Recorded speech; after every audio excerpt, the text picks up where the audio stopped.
C'était ce jeudi. D'abord, les transports de troupes, puis les chars. Après 10 jours de ratissage, ils quittent Deraa en longue file. La ville était assiégée depuis le 25 avril. Les forces de sécurité qui accompagnent les journalistes s'en tiennent au discours officiel. Nous faisons face à des salafistes et des gangs armés présents dans différents endroits de cette ville.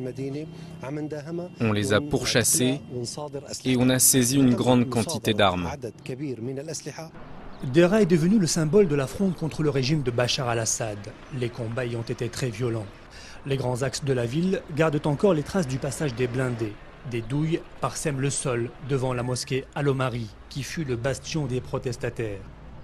Le bureau de la télévision nationale, la maison du gouverneur et le palais de justice ont été incendiés durant les émeutes par les manifestants.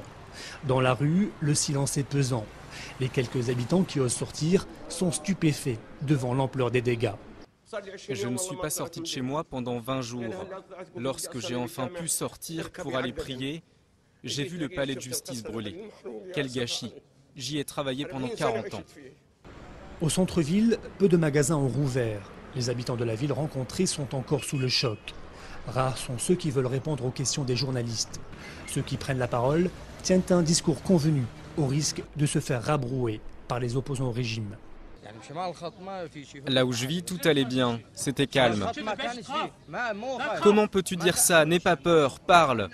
Moi je n'ai peur que de Dieu. On m'a volé mon argent. Tu sais où j'habite? J'habite à l'étranger, tu entends? Je rentre et qu'est-ce que je trouve? De la terreur, des morts, on enlève mes enfants.